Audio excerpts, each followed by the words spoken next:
नमस्ते। चर्चा कार्यक्रम के ई कड़ी में आप तमाम दर्शक लोग के फिर से स्वागत करत हैं जा और आज हमने बात करब जा गोल मार्केट के बारे में, यानी सोना के जोन मंडी है।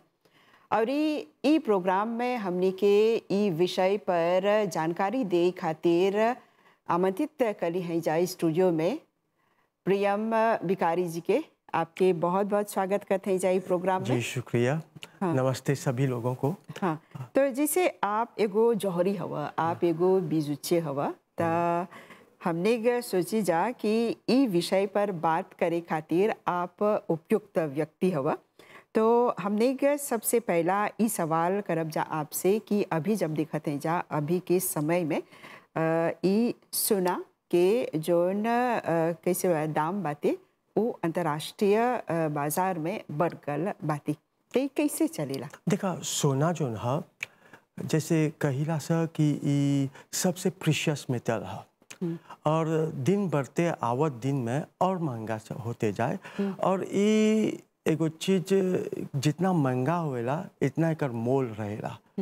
और देखबा जितना महंगा होई उतना हमनी के ग्राहक ही जो है वो किने खोजेला, काहे कि तोसो काल और जस्ती महंगा हो जाए।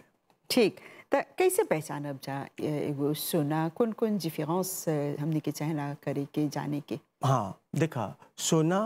एगो चीज है जे ओकर एगो कागा है, जैसे बोलीला सा वैनकाट कागा। वैनकाट कागा जब बतियात है सा उ पियर सोना है, सोनावा में कोनो मिलावट नहीं रहेला। लेकिन ओकर से बिजू बनाए में बहुत कठिनाई होएला, क्योंकि उसको वैनकाट कागा रखने के लिए ओकर में सूदे नहीं करल जाला। अगर सूदे करब सा तो उ सोनवा वैनकाट कागा नहीं रही। तब कुछ होल लेतों से रेसियस कर ली सब। जब रेसियस होल तो वैनकाट कागा में आलोय से कब से डाले, ओकर में एगो मिक्सचर से कब से डाले, तब मिक्सचरवा डालब से तो वैनडे कागा होई। ओकरा जनावल गलबा इंटरनेशनली नेफ्सेज और वैनडे कागा से नीचे जिजुट कागा वैन कागा है। और जिजुट कागा के सबसे पॉपुलर सोना जिजुट कागा नहीं टूटेला, निमन से जिएला, नहीं इजे होएला और उमें सब कायते सेटिंग सकबा करे, सब कूले वो सकबा बनाए उमें। और जिजुट कागा जो ना वो 750 इंटरनेशनली रिकॉग्निट होला। एगो बिजुचे एगो बिजू बेची ओकर में ओकर नाम डालल जाला, एगो ओकर लोगो कहल जाला और उसमें 750 डालना बहुत जरूरी है। और 750 जब एगो बिजू में देखबा तो हो जा जानबा कि जिजुट कागा। और अब देखा हमनी के देश में दुनिया में सब आदमी के एगो बिज्जे रहेला, ओकर से नीचे नेफ कागावो, जिस कागावो के बिजू से कब से बनाए काते उस कागा। लेकिन पॉपुलर वर्ल्ड वाइड है नेफ कागा, जिजुट कागा, वैनडे कागा। कोनो कोनो कोई बनेला एक्सेप्शनली और जो कानून हमनी के रखे देवेला लैगो रखे के दुआ नहीं है, तो कोई वन वैनकाट कागा आवेला। हैजा पर जब कानून के उल्लेख करला जिसे एगो बिजुचे जन बाते त एगो नियम एगो कानून निर्धारित करल जाला सरकार के तरफ से ही होवेला। हाँ, ये कानून जो ना सोना के कारोबार में ये इंटरनेशनल है। ओके, कानून में जैसे कहिला सा लैगो लो, सोना के बिस्किट, ये आम जनता आम आदमी को उसको रखने की इजाज़त नहीं है, उन लोगों को वो रख नहीं पाएंगे। लेकिन इसका हर जितना भी कानून रहता है, कानून में एक तोड़ रहता है, उसमें एक छोटा सा क्लोज रहता है। अब देखिए आप कोई ऐसा आदमी है जो इन्वेस्ट करना चाहता है, उसको रखना, उसको अंदर से कुछ कोई जैसे कहते हैं 24 कारा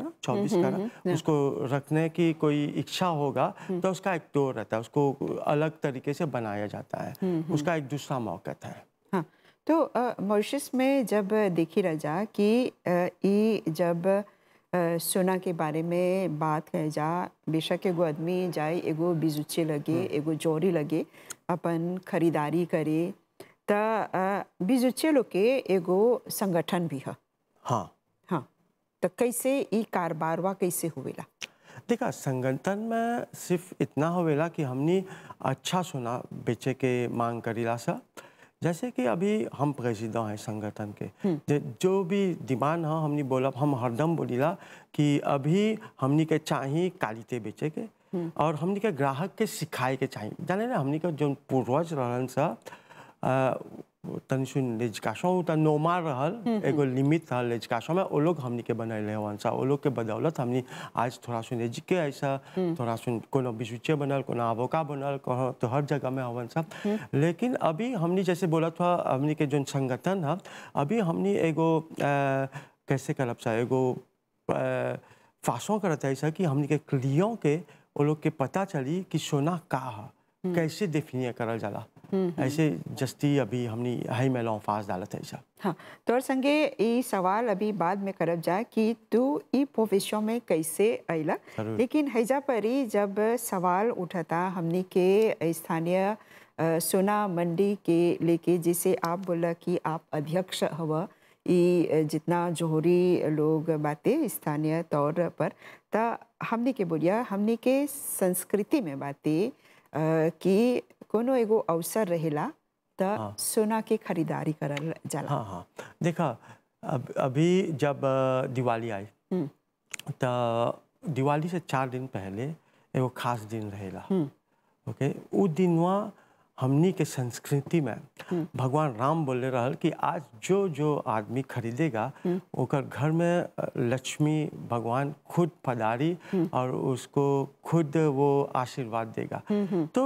जैसे कि अभी आपने ये पूछा कि हमारे संस्कृति के बारे में, हम भोजपुरी में बोले खोजा कि देखा एक ज़माना था जब बहुत पहले पीछे जाता है ऐसा हौजा,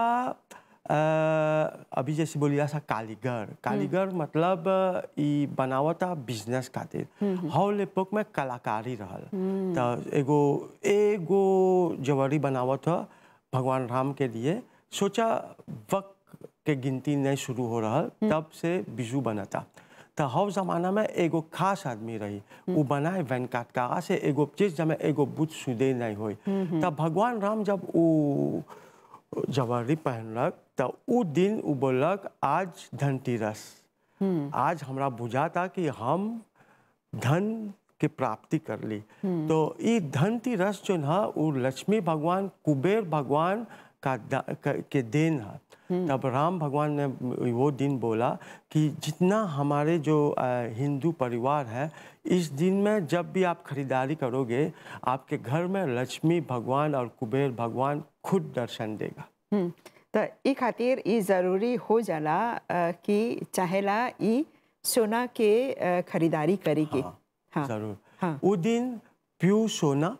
और प्योर चांदी के बर्तन खरीदारी करना बहुत ज़रूरी रहता है। हाँ, मॉरिशस में कैसे बातें दिलचस्पी जोन बातें है जाके जनता लोग में ये सोना के लेके, जैसे हर अवसर खातिर कुछ न कुछ कोई के जैसे जन्मदिन बातें, एगो अवसर बातें, इस सब खातिर होते रहेला खरीदारी। तो कैसे बातें ये उतार चढ़ाव रहेला कि ज़्यादा बा? ना देखा सोना का के जोन अथी मौसे बा वो जैसे एक वजह 50 रहल आगे, अभी लेक 50 में जाता से कि लेकिन ओकर डिमांड सौजे होगर फासों डिमांडे सौजे होगर।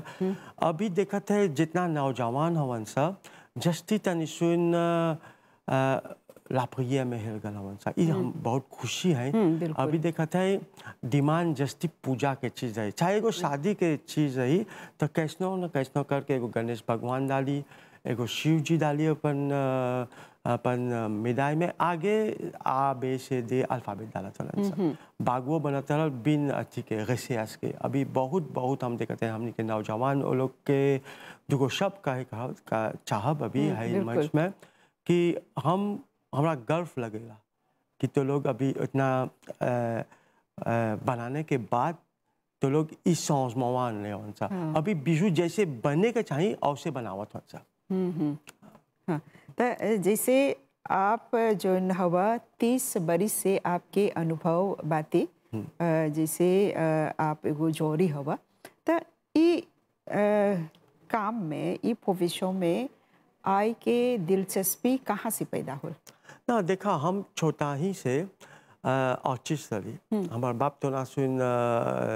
जिब्वा कैसे बोला ला लकड़ी लकड़ी के काम करता हल हाँ। तो हम उस हम लकड़ी में देशने कर देवा तली कबो तो हमनी तो थोड़ा सुन गरीब रही साहब कबो एगो बुत इनोक्स के मेटाल लौकी तो हम एगो एगो जी बना देवा तली हमार बाप रहल गौजिया अथी के फ्यूल के औजा से मेटाल उताल आने तो कबो एगो लाखवा कबो एगो साब ऐसे बना देते तब जब नहीं रेसी हुई एग्जाम में पापा बोलक तू बिजुची अच्छा से करवा तब ऐसे शुरू कर ले हाँ यानी 30 बरिस से जब आप ये भविष्यों में हवा तो आप अभी काफ़ी ऊंचाई में पहुंच गल हवा और ये आपके जो न बातें कितने सम्मान भी मिलल बातें कैसे देखा हम है बोला कि जैसे देखा तोहर से जब मिलली तू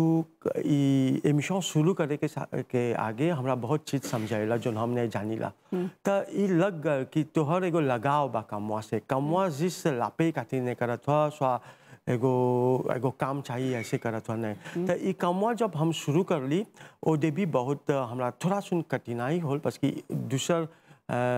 लड़का के फास से छोड़ के बहुत 15 ans से शुरू कर रही तो 1-2 महीना के बाद जब ये कमवा शुरू करी एगो प्यार होगा ये प्यार हमरा है जानने बा कमवा के हम प्यार करे लगली ओका समझत तो ना एगो कजे जैसे एगो चाहत तो गल तो हम जो लिखल गल बा लीव में हम बोली एकरा थोड़ा सुन सौ से करब सा तन नवा पान आनब सा तो ऐसे ऐसे नाम बनते गल तब आज हम तोहर आगे हैं हाँ तो यानी एगो ट्रेनिंग लेला ई कमवा करी खातिर हाँ तो जैसे आप हमर से जब बात करला बोला कि आपके अवार्ड भी प्राप्त होल बाती हाँ कौन तरह की ना बनाई में क्वालिटी वाइज में जैसे कि एक हला एगो अवार्ड मिलल रहल हमनी सब कोई के बोलल गला वन से सदन एक जगह काम करत रही तो हमरा बोलन से चल आज सब एम्प्लॉय के ऐसे लाइव एगो बिजू बनावब सा एगो इतम देलक तो इतमवा एगो मौत रहल तो ऐसे कैसे करलन सा एगो कंपनी एगो कमान देलक तब बोलन सा जे जस्ती जोली बनाई ओकरा अवार्ड मिला वो हमरा पहले एगो अवार्ड मिलल क्योंकि वो लोग बोले रहन सा ई मौतवा हमनी सोचले नहीं रही सा ऐसे भी बने सकी तो ऐसे ऐसे शुरू होल हाँ जैसे शुरू में हमने एक बात कही जा कि जो बातें हमने के संस्कृति में ये भी बातें कि एगो लड़का जन्म लेलक तो ओकर खातिर सोना के जो न कैसे चला चाहेला एगो तोहफा के रूप में या फिर कैसे एगो ये एगो संस्कार के रूप में चलावेला तो ये सब कैसे समझे हमनी के धर्म में लिखल गल बा कि जैसे एगो बच्चा जन्म ले ओकरा चाही प्यू सोना का एगो चीज दे के चाहे तो उ लड़का के ओकरा पोते से करी ई तब शुरू हो रहा ऐसे तब अभी देखिला कि सब लोग वो लोग के पता बा वो लोग जाने लन सा कि लड़का के एगो सोना के चीज तब एगो लासन कैसे जैसे हम एगो कोई देव तो लड़का नहीं सकी पहने रोज के तब बदलाव आते आते हमने रिसर्च करी सा बाग सकी बने एगो लासन तो एगो लासन में एगो भगवान के मूर्ति डाल देव सा ऐसे शुरू होल और एगो कप डाला जाला लड़का के जाने ला बोले हम सोचा माने के चाहिए कबो आँख लगेला कबो बुरा प्रभाव रहेला तो अगर हाथ में कोलिए डाला काला कोलिए और सफेद कोलिए उसका बहुत असर रहेला तो ओकरा निमन सोना में डाला जाला और उस हाउ सोना के एगो खास आलय है जैसे को जितना सकबा जस्ती प्यू रखे के ओकरा रखल जाला तो उ लड़का के पोते से करेला हाँ हैजा परी अब हमने के ई समझाइया कि हैजा परी जब हमने सोना के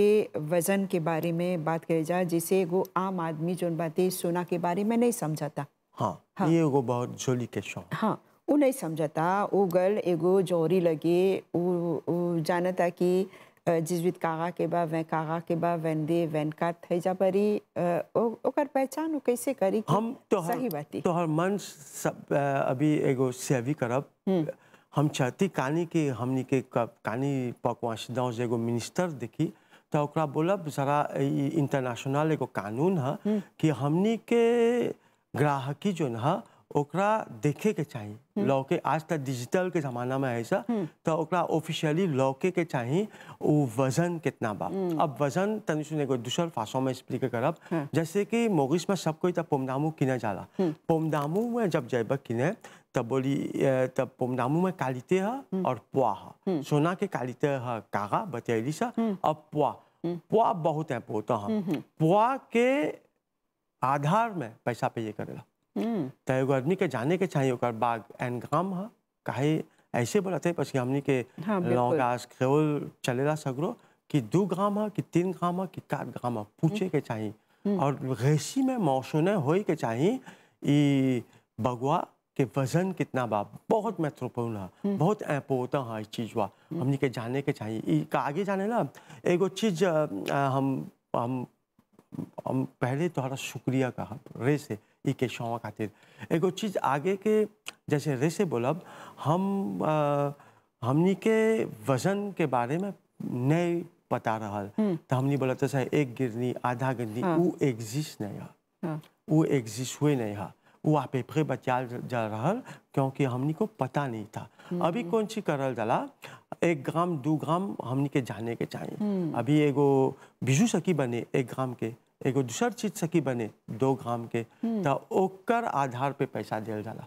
जिस ग्राम के ग्राम हाँ है पर जब गिरने के उल्लेख करला कि हमने के जो पुरानिया लोग रहन जा वो लोग हमेशा बोलत हन सा कि एगो गिरनी है दुगो ई अभी के समय में बा नहीं हाँ अच्छा बा जोन बोलला हमनी के जोन पुरानिया रहन सा गिरनी जाने ला पहले जमाना में पैसा जब नहीं रहल तो शुरू हो रहल गिरनी से लापे दे के गिरनी एगो कोई है ओकर दूसर एगो वाले है तब जब ये लोग नहीं जानत हन सा कैसे बिजू बनाइन सा तब कैसे शुरू होल तब बोलियन सा हमारे एगो गिरनीवा ले लेना एक गिरनी के एगो लाशन बना दिया तो ई कहानियां है जैसे शुरू होल बा लेकिन वो गिरनीवा जो है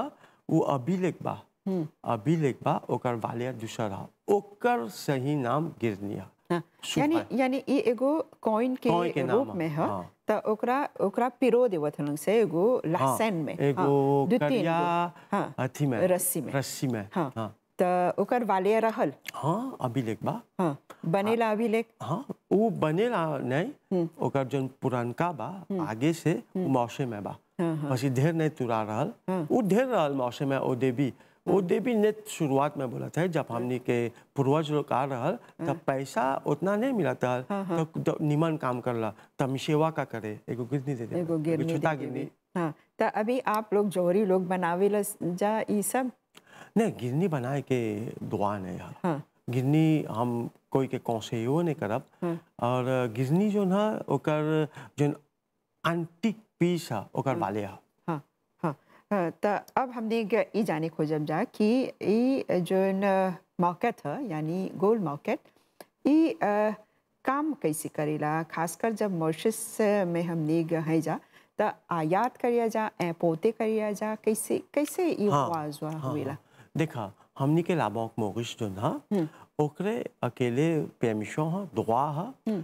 जैसे ला स्विस में ये सोना प्रोड्यूस करेला 24 कारा ओकर इंटरनेशनली ओकर मान है पहला स्थान पर भी बात हाँ parce कि ओकर टेस्ट ओकर क्वालिटी ओकर डिलीवरी क्वालिटी तो ला स्विस से हमनी के लाभों डील करेला तो हौजा से हमनी के इकोनॉमी में ये एगो प्लस कंट्रीब्यूट करेला अब सोनवा उ खरीदी फिर हमनी के बिजुचे और जिस जोन एगो परमिट होल्डर है बिजुचे के जैसे कि ज्वेलरी हमनी जब सा लाभों में किने तो लाभों के जोन प्रोफिवा होवेला तो ये हमनी के इकोनॉमी में बहुत बड़ा कंट्रीब्यूशन बा यानी बैंक ऑफ मॉरिशस से जो बिजुचे बातें उन लोग के परेला खरीदारी करे के ये सोना हैजा पर ये सब जैसे दाम के उतार चढ़ाव भी वे निर्धारित करेला बैंक ऑफ मॉरिशस हाँ तो हैजा पर जब हमने बोल दिया जाए कि वजन कितना है तो अभी मॉरिशस में जो बातें जब इकोनॉमी के उल्लेख करला हमने बात करी जा कि हर अवसर खातिर हमने के जनता लोग सोना के खरीदारी करेलन सब अभी स्थिति जोन बातें कैसे बातें जाने ना सोना जो हा ओकर कहानी बहुत पहले से हा। ओकर में कैसे करी कहिला सा इमोशनल वैल्यू भी हा। देखा तू शादी करला जोन कोनो एगो रिलीजन ओकरा सोना के उपयोग करना जरूरी है। बहुत जरूरी है। एगो लालियोस बनेबा त सोना के बनेला। हमनी के हिंदू के हमनी के धर्म में मंगलसूत्र बनल जाला। ई पहला लालियोस एंथ्रोजिया हो रहा मंगलसूत्र। जब मंगलसूत्र एंथ्रोजिया हो रहा तो वो सोनावे के हो रहा। तो सोना के ई कालबार यहाँ पर मैं कहना चाहूँगा कि स्टाब रहेला। जैसे कि हमनी के एगो मुस्लिम भाई तब लालियोस दे सोना के और उ जे बनाए मैन खातिर एगो पुरुष खातिर वो बनाए अथी वाइट गोल्ड में या चांदी, लेकिन सोना का काम वो चलता रह रहा है। वो जब तक शादी रहेगा वो काम हमेशा आप लोग के काम जो बातें सुरक्षित बातें वो चलते रही, कारोबार जो बातें वो चलते रही। काहे कि ये ट्रेडिशनल और जैसे बोली इमोशन से बनल गल बा। ढेर आदमी ऐसे है देखबा हम सैपाची हैं जो बोले जाते हैं, लेकिन है बच्चा सकेला तू अभी बोलबा हाँ डाको हवा। जैसे कि कोई के ओकर जोन कैसे बोलीला बेटा हाफ वो नहीं बा तो लालियोसवा रखल बा तो कबो पकड़ के रोवेला। लालियोसवा वो आदमिया के याद करावेला। हम ढेर जगुन देख रहे हैं। एगो आदमी आल बा तब बेटवा बता मामा लालियोसा तो बाप से अभी पापा मामा मंगलसूत्र बाप से अभी तो वो बोली नहीं तुरब हम जब लेके हैं एक जब देखिला हमार मिशे के सोचिला हमरा तो एगो इता हमर बिजुत्री में एगो मिशे पहला बोल रहा मतलब जब लेके हैं देखिला हमार मैडम के सोचिला था उ दिन जननी ये एगो बहुत इम्पोर्टेंट चीज है लागी में। बहुत उस संबंध जो बातें जुड़ल रहेगा। हाँ, हमने लगभग ये कार्यक्रम के अंत तक पहुँचत है जा। बहुत अच्छा लगल इस सब आप विस्तार से हमने के जानकारी दिला। जब अरे खाली एगो छोटा सा सवाल जैसे ऐसा कि सोना और डायमंड जो बातें कर में फर्क कौन जैसी मांगा है ना। सोना के मौ से जस्ती एक्टिव है। डायमंड जो है नेचुरल डायमंड हम बोला बहुत महंगा है, लेकिन ओकर मौ से उतना एक्टिव नहीं है क्योंकि वो जो है डायमंड जो है सब कोई खातिर वो एक्सेसिव नहीं है। एक्सेसिव हाँ हम बोले को जब सब कोई नहीं सकेला अफोर्ड करे तो ओकर मौ से तनसुन स्लो है। जैसे तबिया पूछला ये मौ सेवा कैसे जाता है, लेकिन सोना जो है आप 1 ग्राम भी खरीद सकते हो। आप 1 ग्राम भी आप जब किने जाइबा तो एगो ग्राम सोना सकबा किने, आधा ग्राम हो सकबा किने एगो चीज बनेला। लेकिन जामो जो ना ओकर वाले आधा कारा एन काका तो बहुत बहुत बहुत ओकर प्री बहुत महंगा मिलियन बचाते हैं। हाँ तो हजा परी प्रियम जी हमने के आप कौन सी बोलबा या फिर हमने के जनता के या फिर जो हमने के दर्शक लोग देखत हवन जा ये कार्यक्रम की एगो खरीदारी जब जाता करे खासकर ये सोना की खरीदारी ता ओकरा कौन चीज पर चाहना विशेष रूप से ध्यान दे के। हाँ मैसे ये जब एगो हमनी के एगो ग्राहक एगो जनता जाए खरीदे होलो जोन बोला विद बिजू ओकर से दूर रहे के चाहिए। ओकर में बहुत बड़ा डर बा। अभी वो एगो बिजू जब भीतरे विद रहेला ना सकी ओकर में नीलो जाने ना नाइलन हाँ उस नाइलन भीतरे सकी रहे और ओकर वजन बढ़ावेला। और विद जोन सोना होलो सोना देखा तो हर लेपक में हम देखली बहुत जोली बढ़िया मंगलसूत्र पहने लावा। हम एगो तोहर से एगो सवाल करब इतना सवाल करब कितना साल से पहना तो? ये बहुत साल हो गए लगभग 27-28 साल। 27-28 साल सकबा हमरा खेवल में बोले हम हाँ वैंसी हाँ तो ई सोनवा होलो नहीं बा। होलो मतलब विद नहीं बा। एक सोनवा के क्वालिटी देखल जाला। जब जैबा किने आज बोलबा 2000 कमती में कोई देवा था समय ओकर क्वालिटी जब अच्छा नहीं रहे तो टूटते रहेला।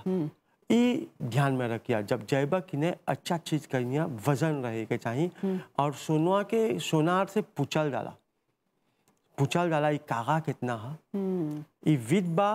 कि भरल बा। और एगो जस्ती बड़ा चीज अभी त्वादे चलाल बा जैसे पोताप से भी करते रही सर समझे मन में देखबा टेलीफोन जस्ती चलाल उन्हें टूटेला हाली पोताप फाजिला जितना त्वादे के बिजू बनेला नया टेक्नोलॉजी से वो टूट जाला। हाथ के बिजू हरदम मांग करिया। तो जैसे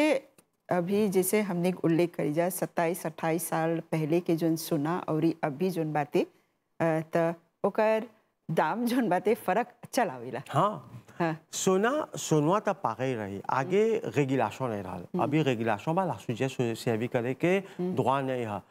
और हम रे से है बातवा में सुलिए करब फेयर डिमांड आप पूछिए सा जब बनाइबा सा बोला हाथ के काम बनाए के हैंड मेकिंग हैंडक्राफ्ट जो काम है वो जस्ती जिएला है ये फर्क आवता और मौसे देखा बहन जी बहुत कठिनाई से सोना जैसे बोला था ओकर भी जो ना लाहो हो गल बा और लाहो जाए जे दूसरा देश में देखबा कोनो देश में एंड 1 ग्राम सोना 12,000 होगा बा काफी महंगा बा। जब किना जाएबा बहुत प्रिकॉशन से किनल जाला बहुत क्वेश्चन पूछे करिया डरे के नहीं चाहिए है हमार जस्ती बड़ा कौन से या और बोले के चाहिए हाथ के काम दे के। ठीक तो प्रियम जी आपके बहुत बहुत धन्यवाद देवब जा ये कार्यक्रम में भाग ले खातिर और ये सब जानकारी दे खातिर तो फिर से बहुत बहुत धन्यवाद। नमस्ते। तो चर्चा कार्यक्रम के ई करी के हमने हैजे परी विराम देवब जा और एगो प्रोग्राम के संगे आप लोग के सम्मुख आवब जा अभी खातिर हमनी के और हमनी के पूरा प्रसारण टीम के आज्ञा देवब जा। नमस्ते।